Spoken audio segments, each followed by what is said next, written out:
Hey everybody, I am Zay Zay, entertainment host, and this is Worldwide Entertainment TV for you. We got entertainment, we got worldwide, we got TV. All we're missing is you. So jump on, let's watch. Come on.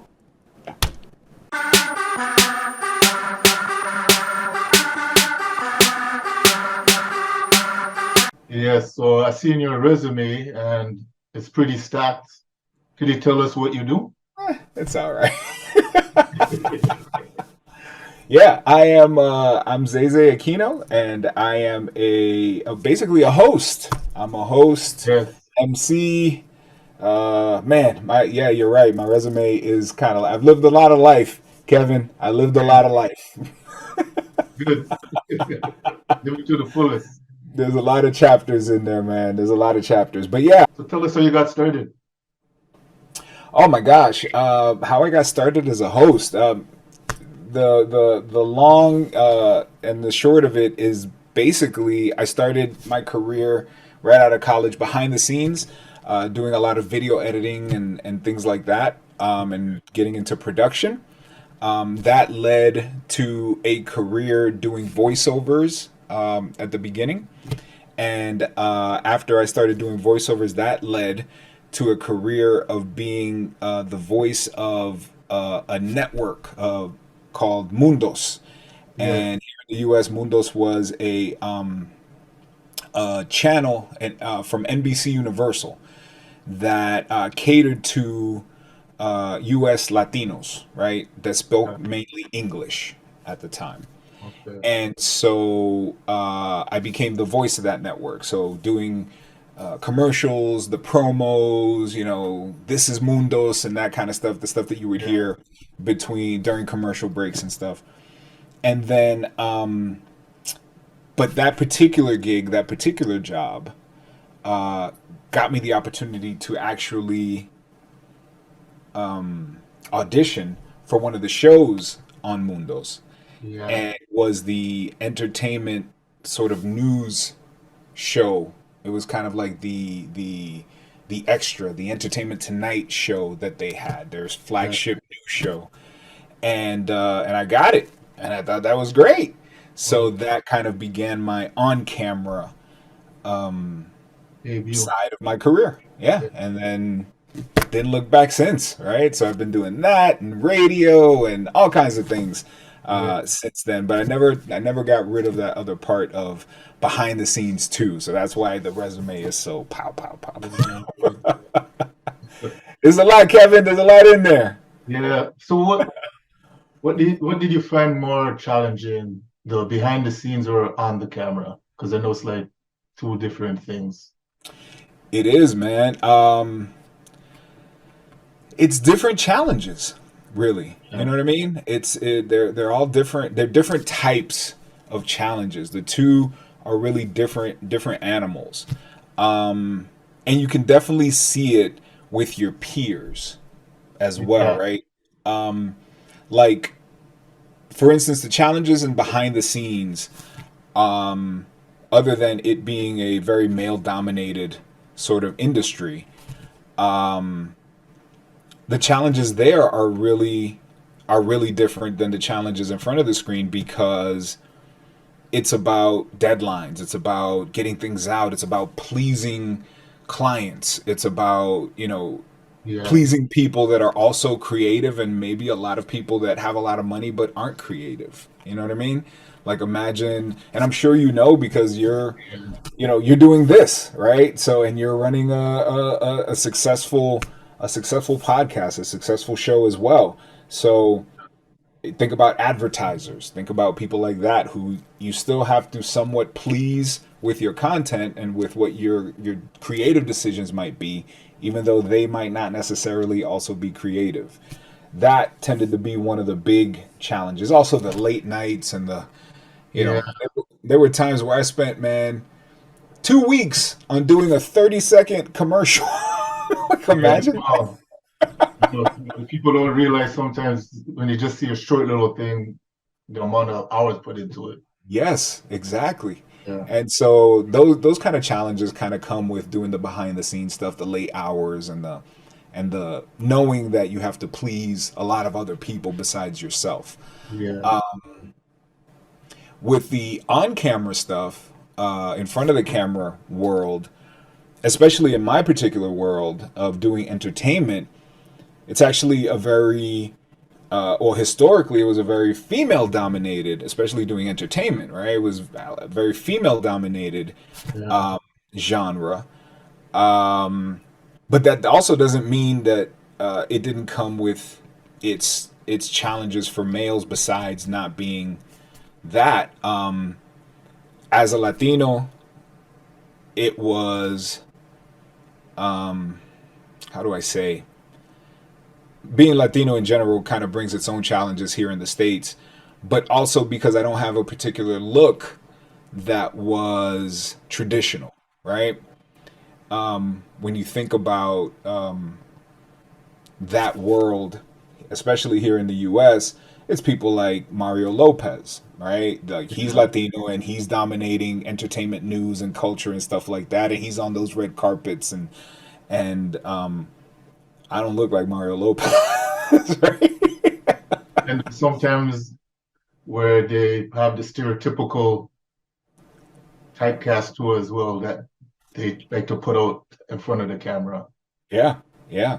I remember meeting my the very first big acting agent that I ever met when I was in New York City. I'm from New York. Yeah. But when I went back and like really said, I'm gonna get an acting agent as well as a hosting agent. I really want to get into this acting thing. First guy I met, walked into his office and he had seen, the resume and he had seen what I've done and he'd seen the following and what have you. And he said, yeah, I think we can work together. But immediately looked at me and he said, I'm pretty sure that I can get you terrorist. I can get you thug. I can get you Yeah. villain. I can get. I was like, what are you? And his assistant looked at him like, what are you talking about? And that was after I spoke with her for a little while. But immediately he started putting me into these kind of categories. And I looked at him like, oh my gosh, why? And I'm Yeah. thinking, is it the bald head? Is it? And he was like, no, man. But when people see you, that's immediately what they're going to think. And you have to kind of fight your way out of those stereotypes. It's a weird thing, Kevin. It really No, felt it's rough, and it's rough that people have that immediate bias when they see you like that, especially in this industry, but it exists and I think that that's one of the kind of major challenges. Immediately when people see you, they think something and then you pray that they press play so that they can hear yeah, something else, right? yeah, exactly. And then you convince them that, hey, I'm not a terrorist. I'm not Yeah. I'm not thug number three. I'm not, the villain. I'm probably a nice guy that can entertain you with some things. Yeah. So could you tell us some of the people you've interviewed? Oh my gosh, yes. I've interviewed I've been doing this for a minute. Yeah. Um, I've interviewed lots of celebrities, television, film, writers, musicians. I mean, you name it. A list, B list, C list. I've interviewed a lot of people in my career, and I've loved every minute of it, man. It's been pretty wonderful. I've done red carpet interviews to sit down interviews with people. I'm not Oprah, but I'm coming for you, Oh, Oprah. yeah. I'm catching up. Yeah, I hope it's at the top of the food chain. She's at the game. Yeah, top of the game. Top of the game. But So, one day we'll get there. I'll be Barbara Walters. yeah, why not? That's it. So, what would you consider to be the changes in the industry since you began and how it is now with the advent of social media? Because I know social media has impacted it with bloggers and different different kind of mediums that aren't traditional. 100%. Um, so I think one of the main things that that has changed to keep it to keep it a buck is really the amount of noise, Kevin. Yeah. Um, One of the things that you realize when you really think back, is that I mean, I started my career in the mid to late 2000s, right? So I've been doing this for a decade, right? Over a decade.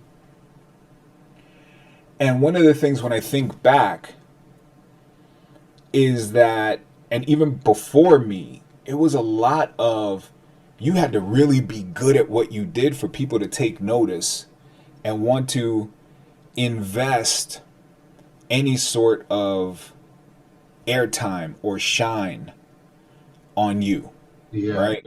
Because there wasn't so many outlets, right? To airtime for television, screen time in movies, airtime on the radio. It was finite. There wasn't Yeah. this endless supply of bandwidth, that there is sort of today, right? You make an account, Definitely. you have a platform. Boom, done. That's your channel. You have a Yeah. channel. You make an account, you have a channel. It's endless, the supply. Yeah. So back when I started, it was almost like people needed to be good, right? And you had to claw your way. You had to be good at what you did, Yeah. and that was just the beginning. Then it was who you knew and how you could get in the meetings, and then how you could make your way onto to claim some of that airtime for yourself. And then you hope that you shined, right? You hope that you were good enough to shine and have a hit show or what have you. And today, anybody could have one, so it's like anybody does, right? So it Yeah. makes it difficult in some ways to cut through the noise. And you would think that if you were really, really good, it would be very, very easy to cut through the noise, but it's Yeah. it's it's not always it's not always easy. Yeah. It's You know, not. I always tell my friends that it's like, people say that the cream rises to the top, right? Like when you pour a latte, eventually the cream is going to rise to the top, and then you have all this latte underneath. But what if you never stop pouring? It's really hard for the cream to rise, right? Because It it flows. all the, it you never stop. Yeah. And that's kind of like sometimes what it feels like today. Um, yeah, so that I think that's the main difference. So you just gotta keep grinding, keep pushing, Yeah. keep working, and be smart about it. Be smart about it. I mean, we look at you, look at me. We still out here, we still grinding, we still Yeah. doing our job very well, right? But we Gotta, still have to push and push. push and push to make sure that people see us and hear us, right? Yeah. Yeah. I know you doing it. So taking that into consideration, what do you think of the last few years when Donald Trump was kind of like put in a blur with things called like misinformation on in news and everything? Because I know that has also affected how people report and how they observe the information and who to trust and who not to trust. Yeah, that's a different paradigm, and that's really that's a difficult one, in the sense that overcoming it is the challenge, Yeah, right? It's not difficult to see, and it's not difficult to understand, right? It's profit driven. Let's be realistic, right? yeah, When it comes to that kind of stuff, well, when it comes to that, to a lot of kind of yellow journalism and a lot of profit driven journalism, they've almost always had a motto, right? If it yeah, bleeds, it leads, right? And not necessarily literally blood, but if it bleeds, it yeah, leads is essentially the motto that says, as long as we can grab the people's attention and grab their sensibility, then that's what we're going to go with. That's what we're going to lead with, because that's what's going to sell papers or sell ad time or get the viewers to watch, right? yeah, The sensational of it.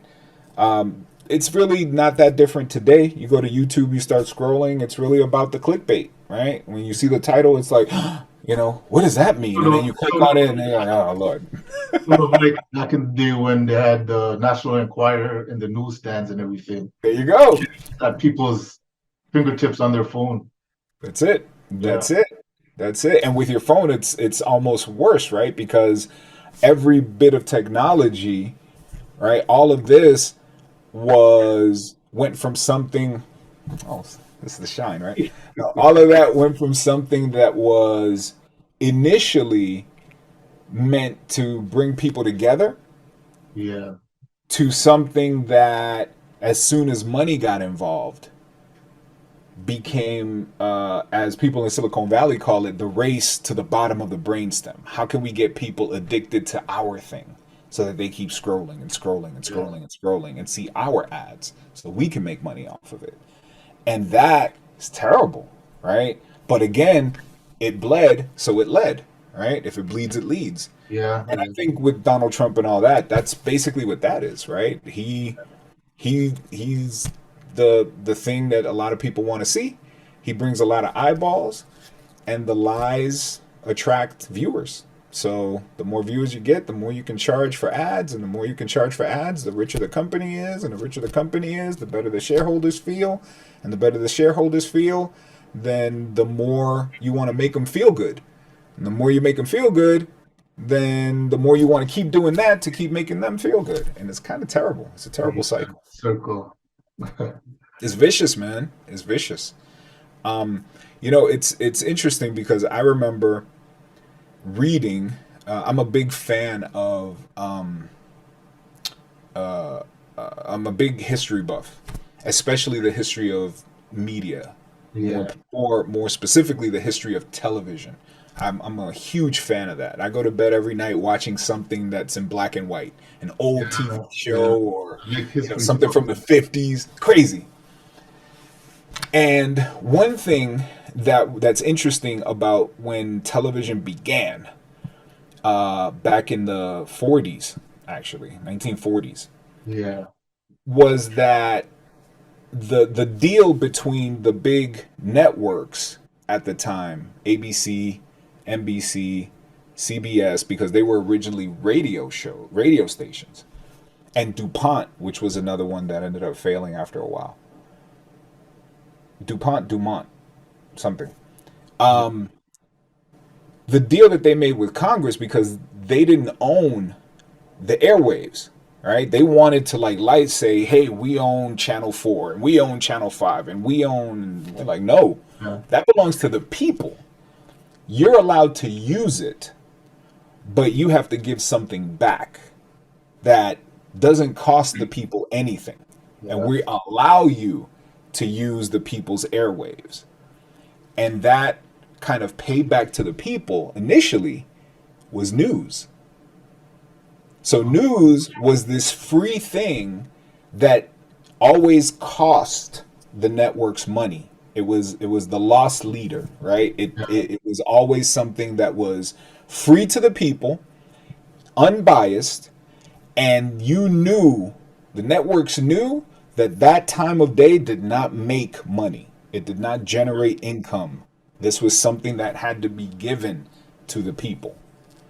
But eventually, it turned into a money driven, profit driven, and that's where it all turned into what you see now, which Oh, is kind of terrible. okay, yeah, I get it. So something like this, something like you were saying, like a Donald Trump, probably couldn't have happened if this was like the '60s or the '70s, Yeah, because it wouldn't. They would have been like, "Oh, slow down, sir. Like all of that is lying, and all of that is whatever. You're not doing like." But they wouldn't have given him the airtime. It just wouldn't have happened, yeah, because it's no, that it wouldn't work, because they didn't care about the ratings per se, because it didn't matter if they had 1 million people watching or 100 million people watching, they would still make the same money. yeah. Nothing essentially. But thinking about it, like I'm thinking of, as you said, presidents back then. I was thinking of JFK and conspiracies around then. I was thinking if they had the social media like how we have now, maybe the news might have been a little different because they would see the different perspectives that people could go elsewhere to get? Because maybe that's why things kind of changed in a way too. What do you mean? One more time. Like the social media, because social media sometimes has its own perspective on a topic that the news reports.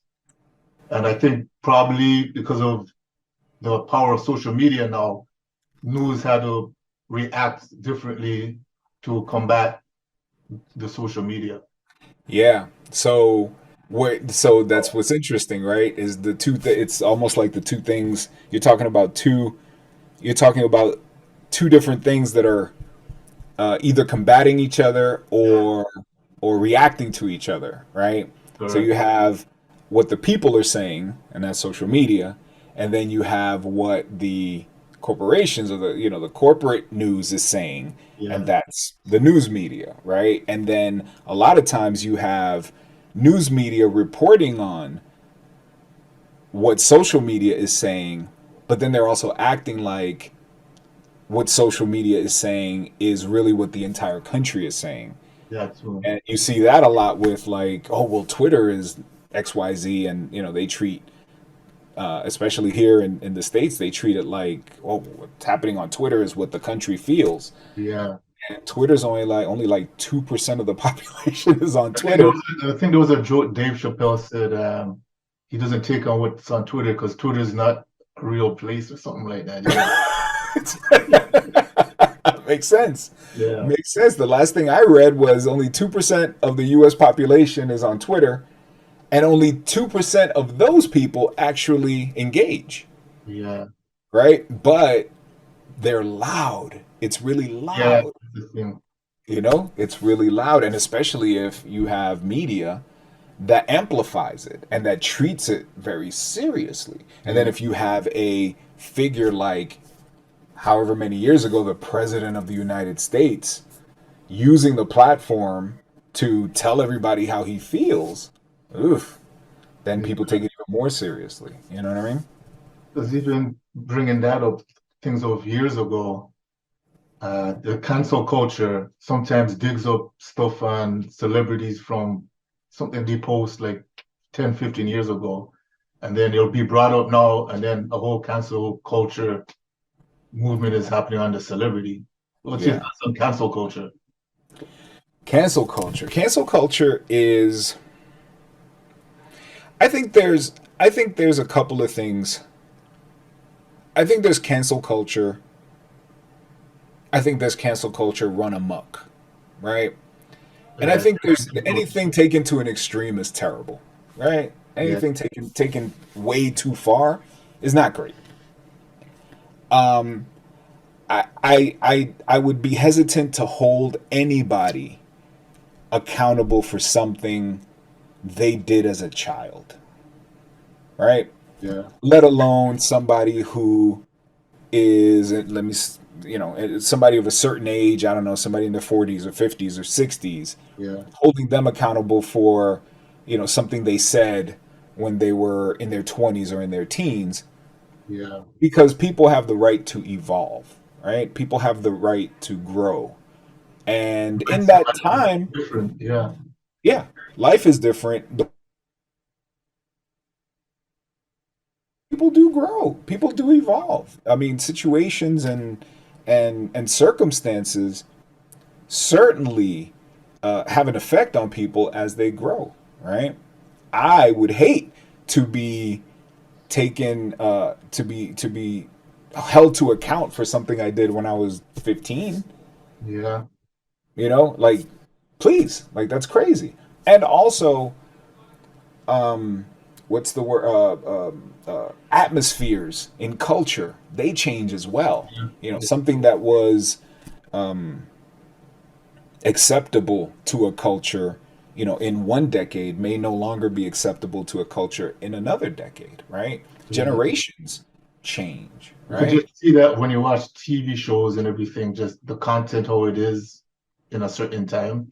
So Yeah. you're correct. I think sometimes when they do the cancel culture, sometimes I think it's like clout chasing at times too, because there's like, as you said, the different eras is like if it passed in that era and then someone's bringing it up now and then they're going back to attack the celebrity and stuff like. I think that's like just trying to make noise, as you said. Yeah, and I think part of it too, like any that one of the one I got a very good piece of advice years ago.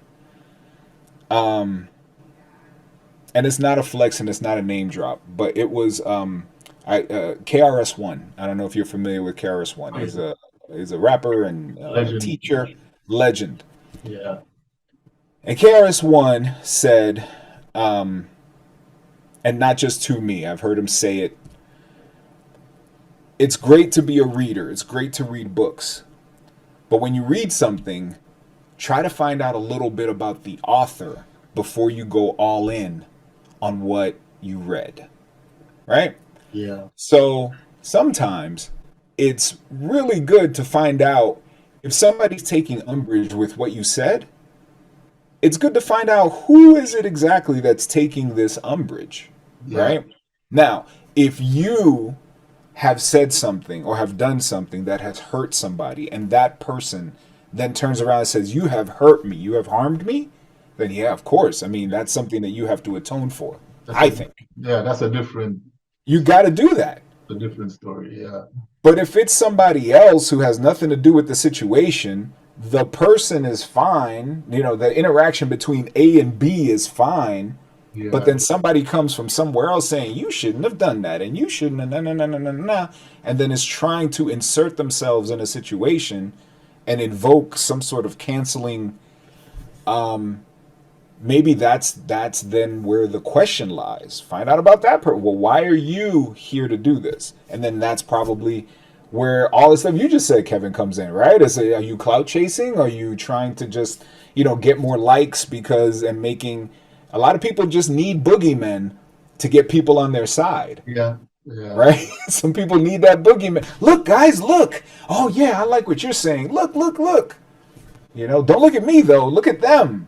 Because just today we had posted up Ice Cube made a comment that he felt AI is demonic, and somebody left a comment saying the reason why he said AI is demonic is because how they use dead artists' voice to make songs. Because there was like a song that was released of Biggie rapping Tupac's verse from Hit 'Em Up, but it sounds just like Biggie did it. So he's saying it's demonic. So the person got online and said, um, should he have the same thoughts for sampling music because it's using artists, musicians stuff from the past? But then he responded quickly because I saw it was within an hour. He said the two are different because with samples, the person's alive to clear the sample, but the artists that are dead that are getting used on songs that they didn't agree to, he feels that's like demonic and not right. Mm. But if Ice Cube never came and shut it down quickly, that could have been a whole different story today. People could have piled up on it, but he stopped it right away. That's true too. That's true too. I would never presume to speak for Ice Cube. Never. And I've had my own interactions with him, and they've always been incredibly positive, Yeah. um, and incredibly enlightening. And I've always had nothing but love and respect for Cube. Um, Another thing that I was thinking about, where I thought you were going to go with this because I hadn't heard the story yet, Yeah. was that there's another way to take the demonic kind of thing when it comes to AI, and that's the some people would think that its effect on artistry could be considered evil, right? Oh, yeah, that's been said too by another producer. Right. So the Yeah. amount of people that its effect could harm, the amount of people it could harm, or the effect of it could harm, could be considered evil. And in the end, I have a very good friend of mine who put a video in front of me that was basically two gentlemen who used to work for big tech, I Yeah, believe one was at Google and one was at Facebook, and they were in their respective AI departments. They left those companies and created a company about ethics in technology. yeah, And they had this major talk in March about not necessarily. I didn't take it as they were like, be careful. This is gonna be terrible. I took it as more of a them saying like, hey guys, this is gonna grow really really quickly, and if we don't put in the guardrails now, then it's gonna spin out of control. yeah. I've Sort seen. of like what social media did. Do you know what I'm Yeah, talking about? yeah, Because social media had its own kind of spin out of control. Again, what we were just talking about a little while ago, right? It went from like, oh, grandma wants to see the kids to like the effect that it had on society. It actually went from being a communication thing to like it created all of these situations that nobody was expecting. yeah, yeah, Nobody was expecting. Nobody was expecting to for it to like push people further away in some aspects, right? Nobody was expecting there to be less communication. Nobody was expecting it to cause addictions, right? Nobody was expecting it to be about as they were saying, the race to the bottom of the brainstem, because once you put money into it, it turned into something else. yeah.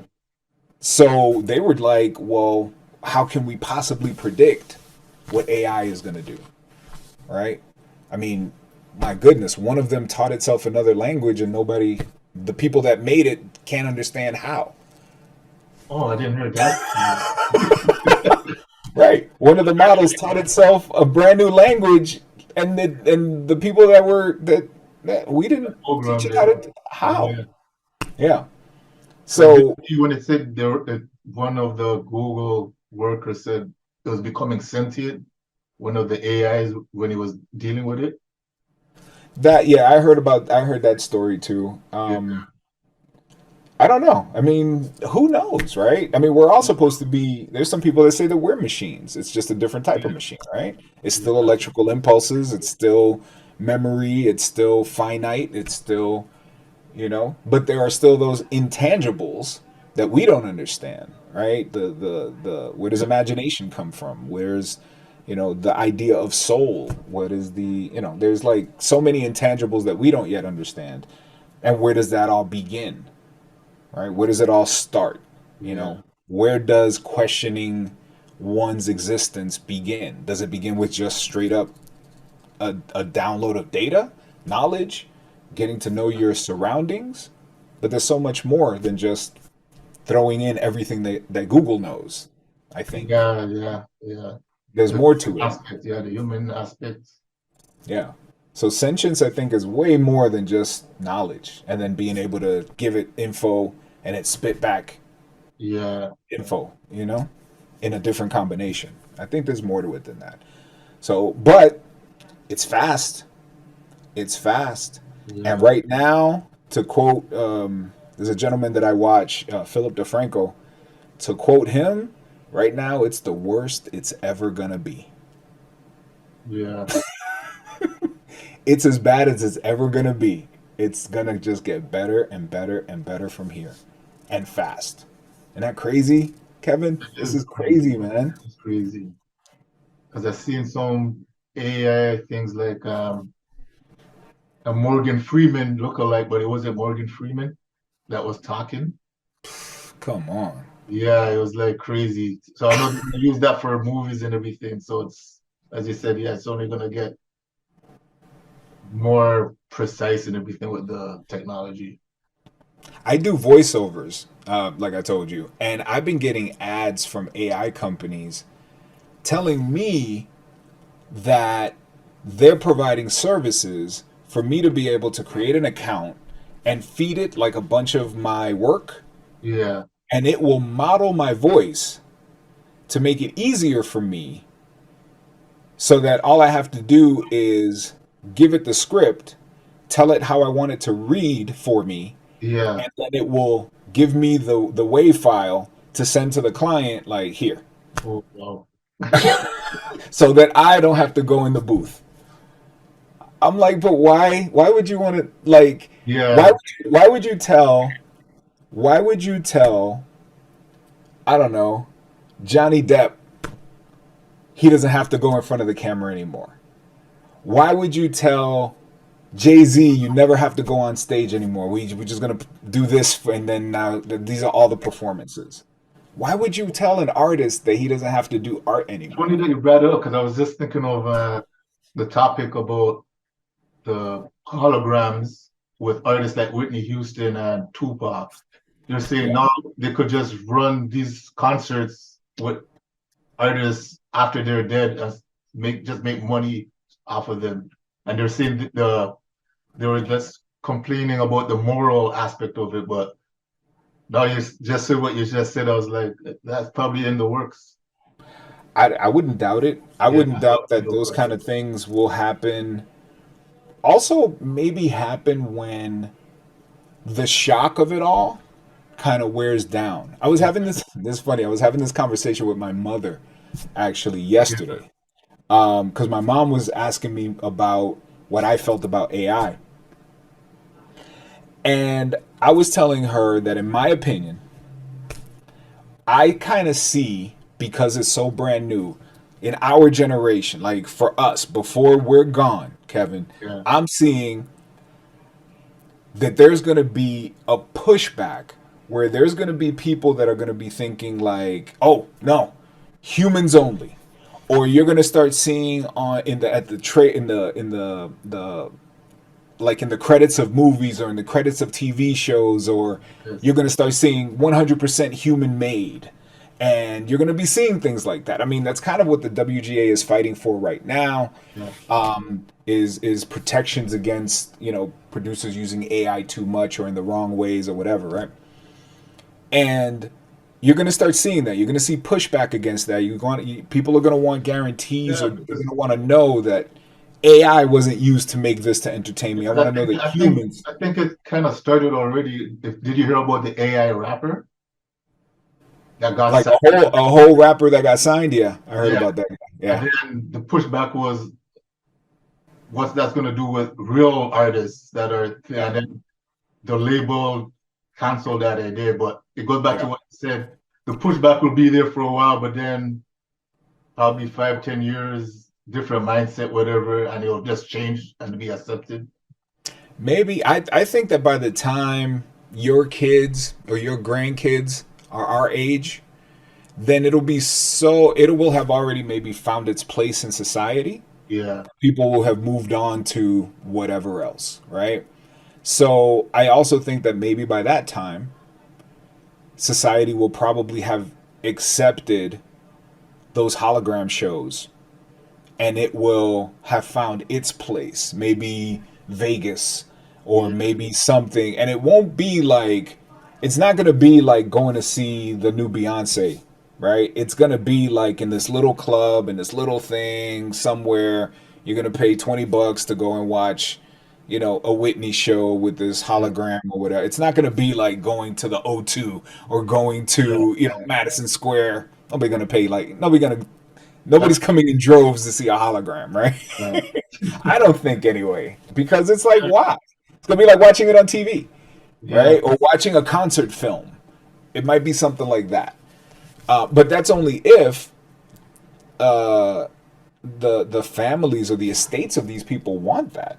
They're also looking oh at yeah, doing it that's with they're also looking at doing it with films, because AI is already doing video. I've seen two of the first fully AI created. I saw a pizza commercial that yeah. an AI made from scratch. AI wrote the script, AI did the VO, AI made the music, AI did the video. Oh, he's gonna put people out Video. of business. It is the stuff of nightmares, Yeah, Kevin. It is nightmare fuel. It looks, I'm like, oh my gosh, like, oh, what am I watching? But it's the worst it's ever gonna be. And it was like, oh wow, but this is a commercial that was made by with no human input really too yeah, much. And then there was another commercial that I saw. Eventually, with already the voices are there, eventually they're already talking about creating deals with estates so that, again, when our grandkids are our age, you could probably see the new Marilyn Monroe movie. That's possible. Because the first thing that was crazy like that was Gemini Man with Will Smith when they had the younger version of himself and then his current self. I was like, that was crazy. That's And then I was crazy. just talking to my friend just before it came online, and I was telling him about Mike Tyson saying Jamie Foxx had a stroke, but he was also explaining about how the biopic is coming along. And he said, although him and Fox are the same age, they have the technology to make Fox look like a younger version of himself to play the young Tyson. Isn't that crazy? So Isn't yeah, that just the crazy? new Marilyn Monroe and stuff like that. New Marilyn Monroe. Yeah, I could Like, see them doing that. new ish, Marilyn Monroe. I mean, imagine, and then um, James Dean, new Elvis tracks Yeah, dropping. yeah, Do you hear yeah, me? Elvis featuring Tupac. What? yeah. With a Tupac feature. Elvis Presley. New ish for 2030. Like, what? Are you kidding? And all you got to do is work out the licensing deals, right? And then produced by who? With Jimi Hendrix on the solo. Like, are you kidding right now? But yeah, now that you're saying it like that, yeah, the Do you know what I mean? Like, possibilities are like a lot. it's mind blowing, but there will be that pushback. Some people will be like, I'm not into that, I'm not into that fake music, Yeah, right? Or I'm not into that, non because again, there is something to say about what is it that makes a human, right? There is something about the warmth behind somebody's eyes. There is something about being able to look into somebody's eyes and connecting, right? Touching their soul yeah, with a word, a conversation. And you can fake that probably, but for how long? As yeah, you're listening to an audiobook right now, you could probably do, I mean, there are a myriad of YouTube videos right now with AI voices, AI tracks. yeah, You could probably get away with it for 30, 40 seconds, but after a while, you're like, is that a yeah, real voice? yeah, After a minute, right? And yeah, then you're like, okay, that's AI. You're immediately disconnected somehow. It's not that you're not listening to the information, but you're no longer truly engaged because yeah. you know that this isn't somebody talking to you. This is like something fake just sent giving you information. And as you said with music, people's emotion and connection to what the artist is saying, because they might be going through something and they're feeling what the artist is saying to get them through that time. So yeah, AI, I don't see how it's gonna match on a level like that. I mean, maybe not yet, Maybe not yet. Yeah, Eventually, it'll probably be able to fake it just enough, to yeah, fool people. It might be able to fake it enough to fool people. If they keep pursuing it, um, but in the end, it's really about the people that are creating it and why they're creating it. I saw an interview with Elon Musk, and think what you will about him. He's connected, right? He knows people, and he knows the reasons why certain people do certain things at certain levels, right? yeah, And one thing I thought it was really interesting is he never referred to it as artificial intelligence. He referred to it as artificial super intelligence. He never called it mm, AI. He yeah, called it artificial super intelligence every single time. And he said, he was one of the people that apparently signed that open letter to say slow it down. But yeah, again, think what you will about that. Some people will slow it down, some people will not slow it down. People with yeah, money will not slow it down because, slow it down for you, but don't slow it down for me because we need the edge, right? yeah, yeah, Uh, but um, what he said, and I don't know if he said the quiet part out loud, but the part that stuck with me when he was talking a little bit about it was when he was talking about his peers. He said, "Yeah, they want to see it succeed, because they wanted to solve the problem of longevity, human longevity. They think that artificial superintelligence will solve it before humans can. So if you think about it, I mean, this is the way what I took away from that conversation or that Yeah, I interview. heard. Yeah, I heard something that talk too. Rich folks like rich and powerful folks like being rich and powerful, and they want to live forever. That's what I took from it, right? Upload your conscience, upload your conscience to a cloud to live longer, things like that. Right.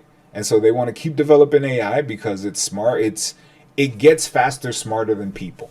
So Yeah, the faster it's exponential, right? So the faster it gets smarter, the faster it can probably figure out the medicine to or the combination, the DNA, the whatever it is yeah, to make humans live longer, you know? But then do we all get that? yeah.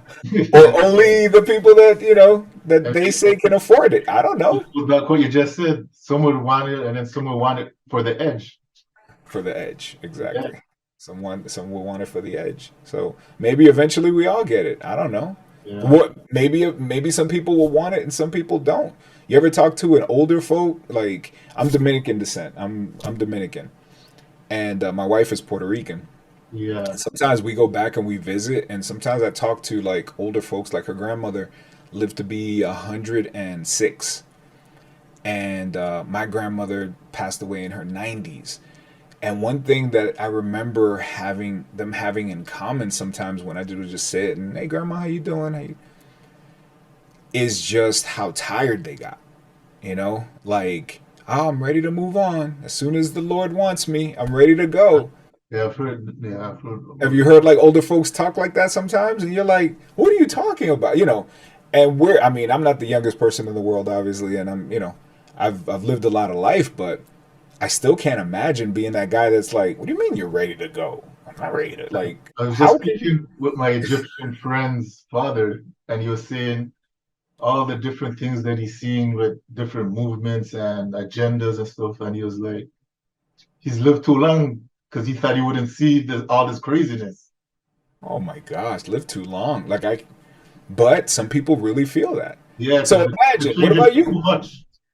Too What much. about What you? about you? Are you that guy that thinks that there'll ever be a time where you'll look around and be like, nah, nah, I think I'm ready to go. Like I've seen too much. I don't think so. I don't think so either. Yeah, I don't think so. I had a friend that passed, and it was funny because I always told him that he would be in old age telling stories because he always used to like tell kids stories and everything. And I guess that's my mindset. I was like, I'll be around to see when this happened or that happened Yeah. because I'm kind Yeah. of a history buff, as you said. Do you like history? I'm a Yeah. history buff. Yeah. And it's good when you're there and you can like talk to people about the history that you saw personally too, right? Which Yeah, is amazing. And that's amazing. But I still can't wrap my head around the oh, I'm ready to go when the Lord like just sitting around waiting to go. Like I can't. But there are some people that it's like like I said in the my wife's grandmother who was at 106. Yeah, she had been talking like that for decades. yeah. My grandmother also for a while. Like I don't know how old you have to be before you start saying, "Okay, I'm ready to go." But maybe if you're rich and powerful, maybe Mindset. that goalpost gets moved, right? It's Yeah, like no, I'm not ready to go yet. I like all this. yeah, yeah. I'm waiting for my new jet, and I want to see it first. And the different perspectives and lifestyles Yes, make yes, you have a different mindset for real. that's right. That's right. A different mindset. And some of these people really get off on conquering new paradigms, conquering new kind of things. Not to just, I mean, I wanted you to get to your next question, but I remember reading about Andrew Carnegie. And Andrew Carnegie, if you're familiar, was one of the Yeah, robber barons of the Ford, yeah. the Yeah, 1800s I and heard of stuff. them. And Andrew Carnegie made incredible amounts of wealth in shipping, right? Like Yeah, shipping, like with ships and shipping stuff. around the world, and he was like, I have nothing left, and then trains. And he was like, ooh. So got rid of all the ships and said, I'm gonna conquer a new thing, and started. I Yeah. mean, not from scratch, but start. Because he was incredibly rich, Yeah. but he started something brand new and then conquered that. And to them, it was like playing a game. Like when you're at a certain level, it's like playing a game. Let me see if I can get rich again. Let me see if I Yeah. can. You sometimes hear these incredibly wealthy people talk about. I mean, how many times you hear rappers that are really rich and accomplished say, you know, I could sell anything. Jay Z, sell water Yeah. to a whale. Sell ice to an Eskimo. I can, put me anywhere and I'll do it again. Yeah. And it's like, well, I mean, if he's proven it to himself that he can, maybe. I don't know. I mean, he's a billionaire off of Yeah. not all of it off of hip hop, I'm sure, but that was the foundation. Yeah. Yeah. You Him know, and Kanye and Rihanna, the three of them, yeah, billionaire status. that's it. All from his efforts, initial Yeah. efforts, anyway. Well, Yeah. Kanye not anymore, but still, Yeah. you know. He reached But there. that doesn't mean he can't get there again, based on how it's calculated, Yeah. right? Because it's Yeah. not like these guys have $1 billion in the bank. It's not like the way we think money. You Yeah. know, Yeah. um, somebody like we were talking about, like Elon Musk, who can lose billions of dollars in one day because he says something stupid. That's like ridiculous. and and it's like to these people, what? It doesn't affect their lifestyles. Like that's Yeah. crazy. That's crazy. Anyway, So that's not what you called me for. So anyway, who was the most interesting person I've interviewed? No, I'm just kidding. Who's the most interesting person you've interviewed, Kevin? um, most interesting. Who's your favorite? Let me say that. Forget interesting, because interesting is. I mean, it might be interesting to Yeah. me, but not interesting to you, right? Yeah. Who's your favorite? But one of the favorite ones, it has to be, well, it has to be Akon, but I didn't interview him. Okay. Or a co-hosts. And Okay. the reason why I liked it is because how humble he was in the interview, Yeah. and he didn't have an ego when he was talking. He treated everyone like that they've been there as he has been doing it, because he could have been standoffish and everything, Sure. but he Sure. made sure to greet everyone, give everyone a drop, their personal IGs and everything. I thought, I was surprised when I saw like all the raw content and Yeah. everything of it. Yeah. Yeah. Yeah. That's a Um, good one. well, one of the interesting things I had liked too was the BET Awards with Cardi B. Okay. Yeah, we had her just before she got really popular. She did the Buddha Yellow, but what happened was I think they were trying to save that performance for the BET Hip Hop Awards. Okay. Yeah, so then BET put a block on it and everything, but we actually had that all. And then one of the best coverage I had was the OVO Fest. It was the same year when Drake brought out Cardi B, and that Okay. was a surprise in Toronto because of the whole Nicki Minaj situation at that time. Yeah. Yeah. Yeah. Yeah, Yeah. it was like, well, I thought your buddies with Yeah. Nicki, and he said, "Oh, the hottest female in the game." Yeah. Yeah. Those are good. Who's your favorite Toronto based, or not Toronto, but Canadian based artist? Like who's your favorite? I have mine, and it's probably not the same, and it's probably Yeah. very sort of vanilla in terms of what you would think, and I'm sure that yours is a bit more like homegrown and like way Yeah. better. But like who's your favorite?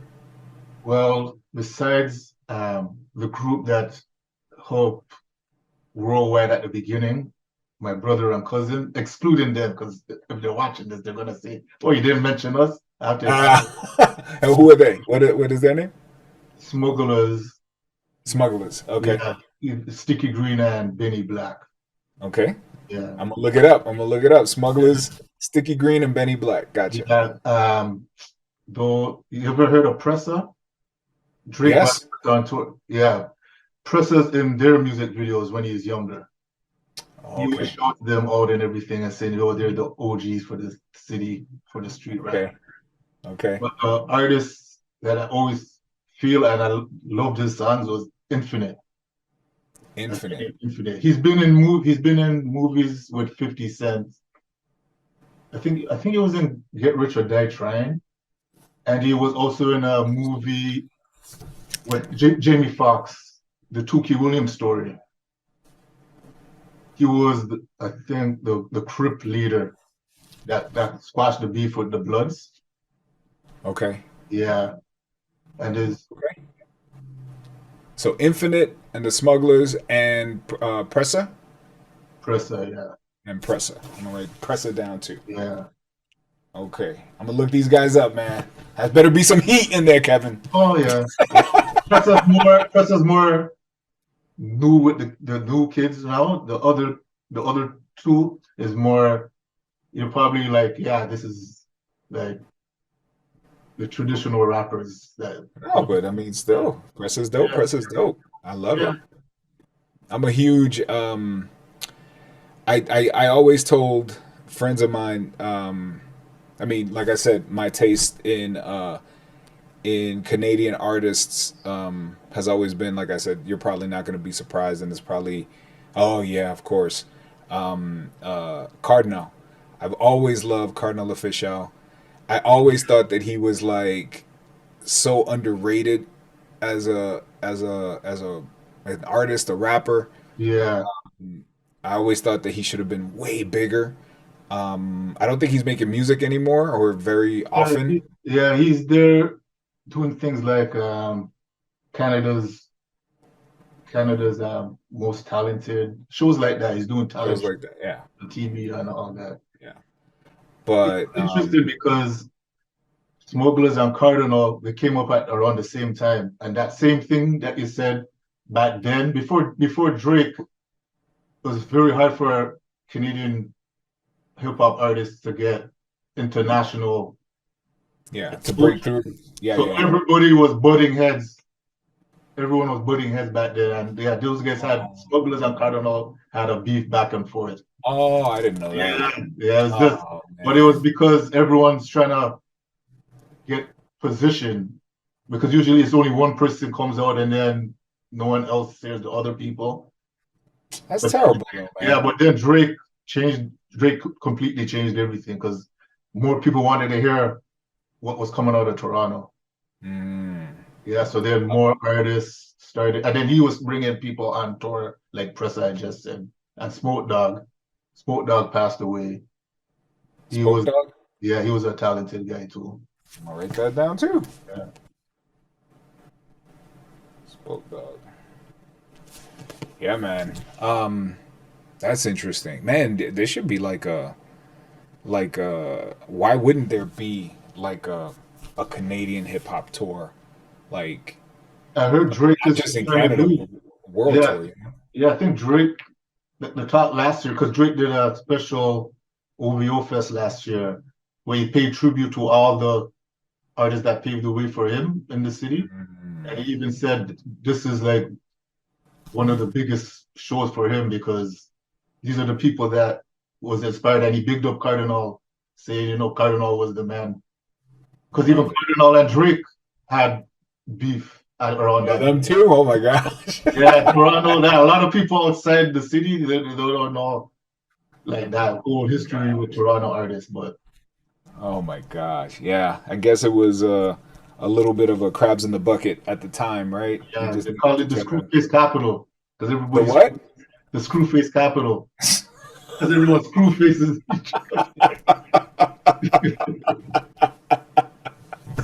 Oh my gosh, that's crazy. Yeah, That's crazy. that's That's all crazy. actually with the worldwide because with the smugglers, they had got on a documentary, CBC National News, and actually was a part of writing the program for it. But when it came out, it was not what we thought it was gonna be because they brought on Dougie Fresh and everything. But then Oh, to some people it looked like a hit piece. But then I was saying we took that information and spun it.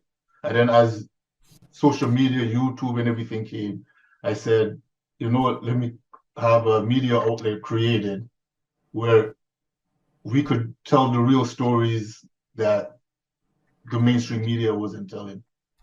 So that's how the worldwide actually got started. And then it just grew, it went expanded to New York, interview artists in New York. Then Atlanta, we became the media for the Tupac Center.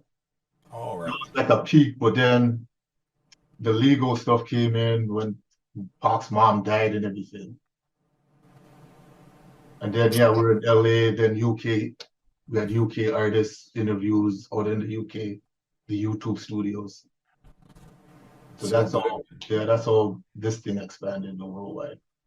And this is your outlet, right? Like Yeah, you've been running worldwide since yeah, day one. yeah. From the So US, yeah. good, man. That's amazing, man.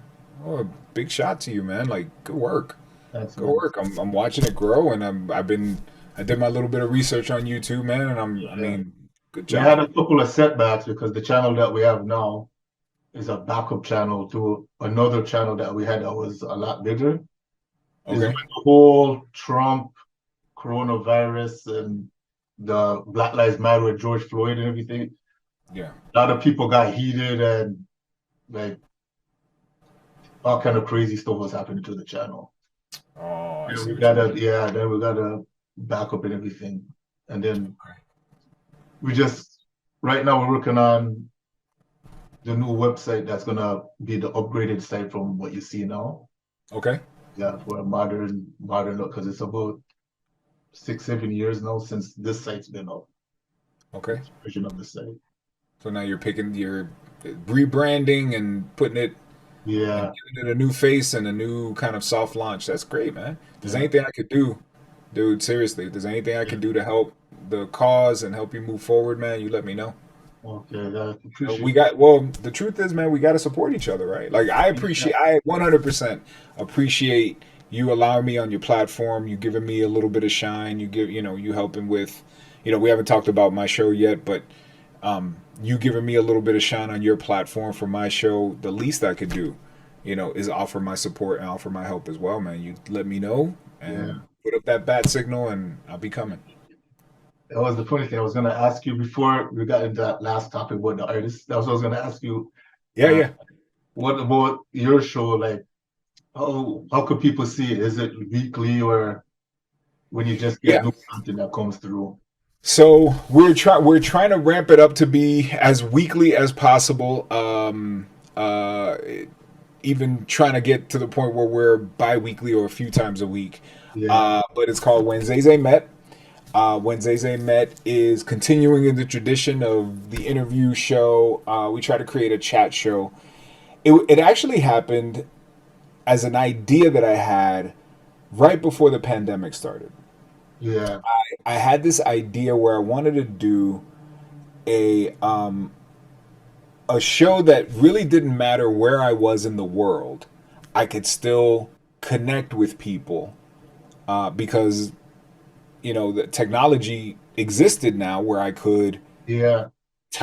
talk to people the way you and I are talking right now, right? And You don't this have to be existed local where you are. Yeah, exactly, and this existed pre-pandemic. So I was trying to figure out the best way to do that. And so I've never really done things. Whenever I do something, I try to do it pro. Like I always try to do it world class. do it I best. try to Yeah, or don't do it. Yeah, that's all. Yeah, exactly do the best. So I've always been the kind of guy that always had a studio in his home, but I've never had a home studio. Do you know what I mean? Um, so um, so I created. I went and I decided to. I don't want to do like just basically Zoom interviews like I see a lot of my peers doing. So I made a set I created a set and I put up a big monitor on the wall, and then I Is put a that the set? couch Is there. that the set behind you right now? Actually, yes. The Yeah, set, we're actually on yeah, the side of it, but this is the set is over there. You see the yeah, monitor and stuff. If you watch the show, this is the chair that I sit in yeah, normally, and then everything else happens that way. And then we got the lights and all that stuff happening around here too. The background is all that way. yeah, It's not virtual. Everything is there. There's no green screens. I get that question a lot too. There's no green yeah. screens, no anything. We did it. We lit it, and we're trying to make it happen. No AI. No AI. Yes, exactly. No AI. And it was interesting because I had the show. I started pitching it to all my normal contacts, right, to the studios and to PR firms and stuff. And they were all kind of like, well, we kind of see it, but they were all stuck in their very traditional ways of doing Yeah, um, interviews and stuff like that with their products, with their projects. Um, and then very shortly after, I remember I remember one pitch in particular was like one of the big ones that I was pitching to. She was like, "Well, if you do an episode and then show us, and then we'll see what we can do. We'll see if maybe we include you in the stuff with this particular show. In the meantime, I still had my website, zayzay.com, that I started while I was doing radio.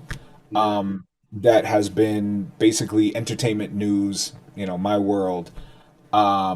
That is also popular. So, but we'll still work with you there. But this new show, they didn't know. yeah. You didn't know. So, right, I'm gonna say weeks after that meeting, Kevin, the pandemic hit, and people didn't know what to. But I didn't stop grinding. We started building. I started, making the set. We started hanging lights. We started during the whole pandemic trying to make something happen. But another thing that happened during the pandemic was doing interviews like this became normal, right? Yeah, People needed to still work, right? yeah. So it became a lot easier once we were up to start getting interviews, right? Because people are home under the quarantine. They want Right, to be entertained too. right. Now the difference is that while everybody was basically on a laptop in their kitchen, we were doing this, Yeah, right? And that was the difference. So I think that helped a little bit, and we're still in this tradition, right? People are still, in a lot of ways. There's a lot. I mean, nobody's, you. I'm looking at your screen right now. I mean, at least you went the route of creating your own virtual backgrounds and your own like real graphics and real stuff. the irony? Before the pandemic hit, we were in the YouTube studios, but Okay. because of the whole cost that because in LA they used the old movie lots for the studio. Toronto was using a college campus, and New York had their own studios, and UK. But Okay. because of the cost for it, they had to eventually shut it down. Really? That's Oh, why, yeah, that's why there's been an adjustment because I guess people weren't using it. Google was probably just saying the cost was too much. They just shut down all the cities. I see what you mean. I Yeah. see what you So mean. it That's was weird crazy. hearing your story. You went the opposite way I went, and I start to went the opposite appreciate. way because I was starting from scratch. Yeah, See, I was like, your way was because you were already, the big, you guys were already operating yeah, at a high level, right? And the pandemic affected you like it did so many people. The yeah. pandemic affected you, but for me, I was beginning a build of something different when the pandemic hit, But and that's all it good. did for me was really just allow me to keep building, right? Yeah, And it that's slowed good. everybody down while I kept hammering nails. Like, Yeah, okay, you know. So, but like I said, we don't do anything small, right? Like if we're gonna do it, let's just do it. And yeah, you at least are doing it the right way, yeah, right? And that's what we're trying to do too, is do it the right way. yeah. So the name of the show is When Zay Zay Met, and it's just you're watching a chat show, right? It's not even a people like to use, I mean, because that's the dominant term right now, podcast. But it's not really a podcast because I would have been doing this before you called it a podcast, right? It's just a Yeah, show. I was asked that. They were like, "Oh, you guys need to do a podcast and stuff." And then I was saying to myself, "But we've been doing it. It was just You just was didn't a call it podcast that. because podcast before was just the audio, Right. but Right. now they mix it in with the videos as a podcast and all that." Yep. Yep. Yeah, And I've never, it's not that I've been against the term podcast. It's just that you know, I always look at podcasts as being a very specific thing. yeah, And this is something else, you don't see me here with the mic and the true crime is like, and then he walked in the city, and then I mean, we're not doing that, right? We're having a conversation, right? We're mic'd and we're lit and we're all that stuff, but it's not a podcast, it's a show, right? We're yeah, having a chat. It's more of a chat show the way the Brits do, right? Or having a conversation, and it's fun. And that's kind of like what we're doing here with when Zay Zay met. They're coming in, and it's sort of a lot of times I meet people on their press days. yeah, Um, but a lot of times I'm talking to people and they're home, which is interesting too. It's not always like in a studio or they're, in one of those hotel rooms like you do on junkets and press days and stuff like that where a reporter just keeps coming. A lot of times I'm talking to people and they're in their kitchen or they're set up somewhere in their bedroom and having a conversation. I remember talking to my man Philip. He's my man now, right? I remember talking to my man Philip, and he was in the hotel room. He grabbed his laptop, he jumped on the bed, and he was just like, "Hey Zay, what's going on?" And we talked for like an hour and a half. Just, you know what I mean? Like, and it was just cool. Mike Phillips, and Mike Phillips, amazing jazz player, jazz musician, um, incredible. people like And that. People like that. It's not trying to be too professional at times. They just want the raw. yeah, sometimes you need that, and sometimes you need to be professional. Don't get me wrong. I've Yeah, spoken to some people and they're like, "Man, can you call me on something that's not your cell phone, dog? Like, please, yeah. like, you know, I'm out here like trying to do my thing. Please call in with something better than what you're doing right now, though. Like, I don't need to see you driving. Can you please, like, Different people want different different things. So I suppose, but sometimes you gotta also stand up for yourself too. Like, don't hit me when you're doing that because that means you're not paying attention. You know what I mean? Like, yeah, we're trying to do something here. Pay attention. You know. exactly. Um, no, but in the end, it's all everybody's been for the most part really respectful, and it's been a lot of fun, and we've had some really cool conversations with people, and that's kind of the vibe. I'm Yeah, really trying to get to know these people because when Zay Zay met is about me meeting you, right? I always kick it off with like learning about where they came from, right? Like even if they're uber famous, I still want to know like the first thing I try to really nail down is what it was like for them when they were growing up. yeah, That's like a real, again, being the history buff, right? I really, really want to know, like, yeah, people know you. Yeah, you're famous in your own right. Like, I'll talk to right now on Wednesdays they met. We've talked to a lot of people from TV because I love television. yeah, Um, and I remember I had a conversation with Tim Kang. If you watch television, you've seen Tim Kang. Tim Kang right now is on a show called Hawaii Five O. He's one of the police officers, not on Hawaii Five. No, not Hawaii Five O. I'm sorry, Magnum PI. yeah, He's one of the police. He's the police officer on Magnum PI, and I've been watching him forever. He was on a show called The Mentalist on CBS. I love Tim Kang. yeah, Anyway, talked about him growing up in San Francisco, and it was really interesting to me to hear about his childhood. Like, I want to know what it was like for you when you were a little kid. Um, Sometimes I'm talking to people when you grew up in New York City in the 70s, right? Like, I was talking to Al Madrigal, who's an amazing comedian, and he used to be on The Daily Show, and now he's on this show with George Lopez. And he grew up on the West Coast. Did he grow up, or was it New York? Not that he grew up on the West Coast, but he grew up early in the 80s and the 70s. And I'm like, what was that like for you growing up? Young Latino, trying to make, trying to make it. Very What was the ambiance like? What was the atmosphere like? What was it like for you growing up with hip hop, growing up with, what did it feel like? Were you ever Stephen Hill, another gentleman from Magnum PI? He grew up in Jersey, right across. He was born in New York, grew up in Jersey, grew up around hip hop, Dougie Fresh, and all that stuff. Like, yo, what was that? What was the atmosphere like? He was like one of cities, the few black kids in his school. Like, what?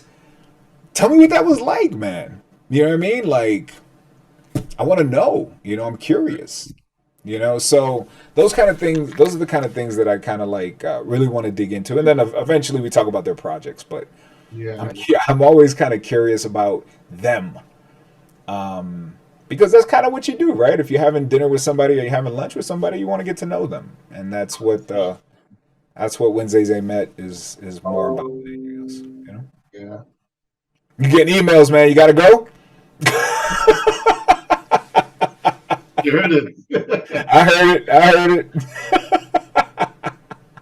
Yeah, this has been really good, really good, really good. I hope so, man. I hope I'm giving you information that I know you're gonna edit this, but I hope you're getting information that's gonna be interesting to your viewers and Oh yeah. interesting to you.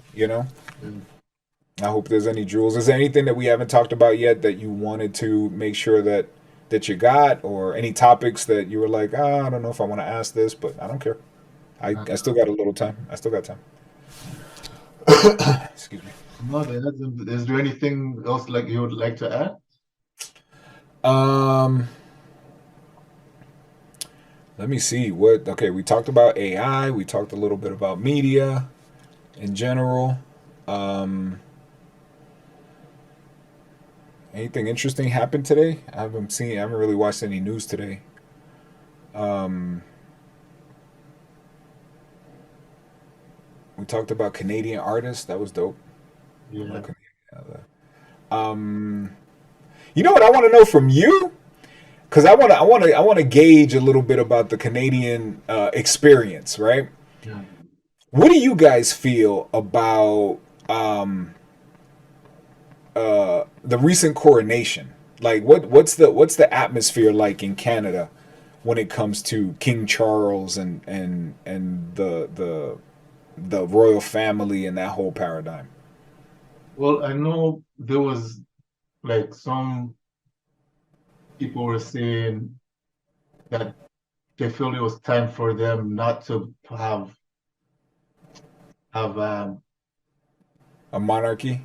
a monarchy over the country, but then some other people are saying no, it's tradition that because she's still on, yeah, the queen is still on our money and everything like that.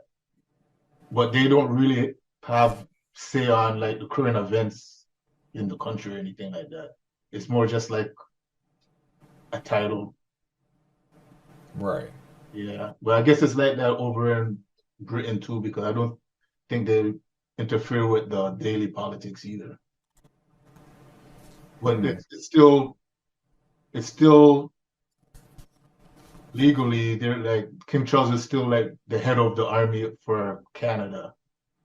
Oh yeah. It comes to it and everything, the Right. benefits thing. So it's interesting that they've kept this power this long for so many years too.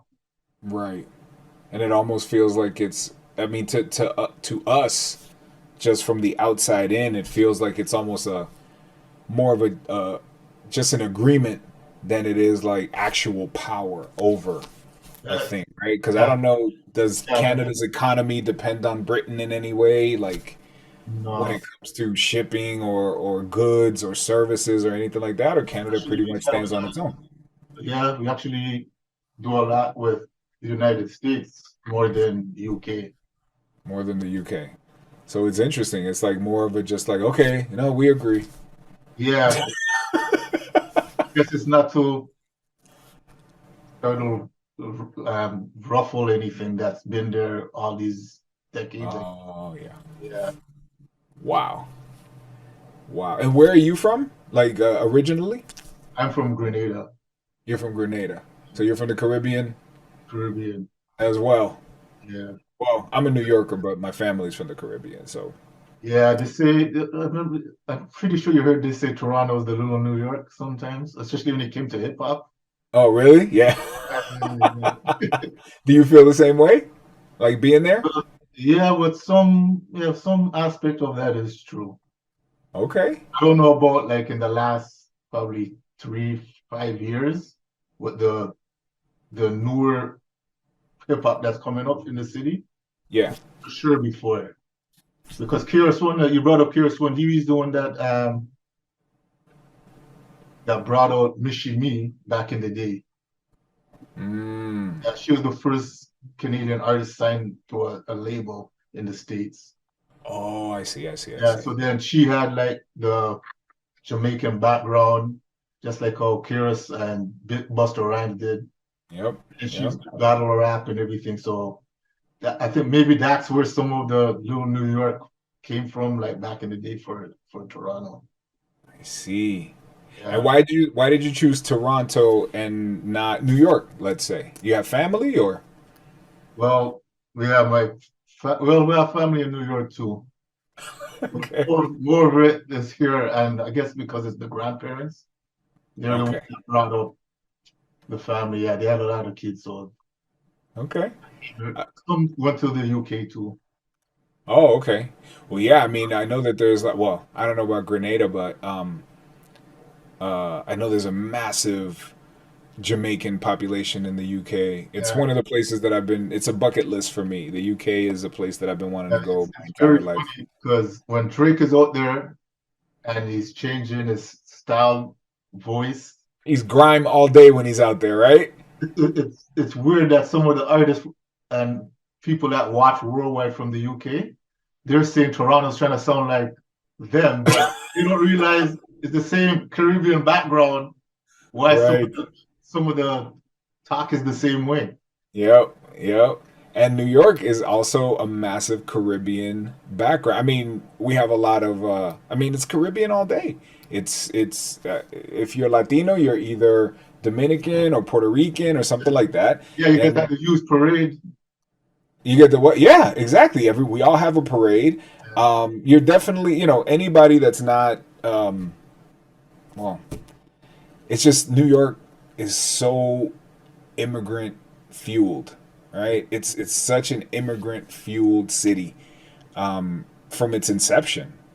Right now, if you even if you get just regular white folks, you don't have to go back too long to see that their ancestors came from Ireland or Greece or England or Italy or do you know what I mean? Yeah, You don't have to go that far back. Even talking about Andrew Carnegie, when he was an immigrant and he came to the states and when he was poor and started working at the docks. That's how he got into shipping. yeah. That dude was poor and fighting other immigrants at the docks like fisticuffs just to make his way. You know what I mean? Like these people, it's like New York just was built on the backs of immigrants and whether it culturally and Yeah, you guys created hip hop, and it's on the back of DJ Kool Herc. Cool Herc, another island boy, Yeah, right? And another island boy, so it's interesting to see how Toronto is a similar place, and obviously London, well, the UK yeah, uh, is also so immigrant fueled, or Jamaican for sure. I wonder how many other islands have sort of gone there as well. yeah. Are there a lot of Latinos in Toronto? I think there are, right? Yeah, yeah, there is. Yeah, There's a big Latino population there too. yeah, there is. Man, I mean, I went to Toronto for just a very short amount of time, and I wish I could have spent a good deal more time there. Um, I remember when I got there, it felt different. The city feels different than anywhere I've been. Yeah. Um, and I just chalked it up to it being like, oh, it's Canada, right? Like it just, it's complicated. No, Toronto is like, I would say Toronto and Montreal and maybe Vancouver is very similar, but more Toronto. When you go outside to the different parts, Yeah. they say it's completely different. Like when artists come out, they're like when they're in Toronto, but then when they further go out touring, they say Hmm. like the demographics is it changes a lot. Oh, I see. I see. Uh, Okay. the multicultural thing is like really heavy in the city of Toronto, Montreal. But when you go to other places like probably like Prince Edward Island and everything, that dynamic changes. Ah, I see. I see what you mean. Yeah. I see what you mean. I mean, still though, do you have you been to Vancouver a lot? No, I haven't been down there, but I have family over there too. And you have family in Vancouver as well. I haven't been there either. Toronto's really the only city that I've been to in Canada, but like I said, I can't wait to go back. Yeah, if you come back in August when they have the Caravana. Well, they call it Toronto Caribbean Festival now, but the Caravana was pretty big. Jay-Z, Diddy, everyone used to come down for that. Oh wow! Yeah. Again, that's in August. Yes, in the beginning of August. Might have to make a trip, man. Might have to make a Yeah, trip. Might have to call you if you're there. big city. Because I know with some of these festivals, they get so big, man, that locals are like, nah, I'm out. I'll be back when it's Yeah, over. that's yeah, that happens too. Some people go the I have a friend that he goes the opposite way when it's you go to the cottage. Right, right, right. I was listening to I was because I also I consume a lot of British media as Yeah, well. And I know when they have Carnival over there, I hear a lot of people just like, I'm out. I'm not gonna stick around for that because it's too much, too big, too much. And but then some people are like, no, I can't. I have to. I yeah. gotta stay. And then some regret it and some don't. It's Yeah, either that too much same drinking or too early much. part of the August, that's when Drake usually holds the OVO Fest because he knows the demographic for the music and everything is here from Ah, outside the city and in the city. I see. I see. I see. Oh, that's a good idea. Yeah. It's a really good idea. That's a really good idea. Cool, man.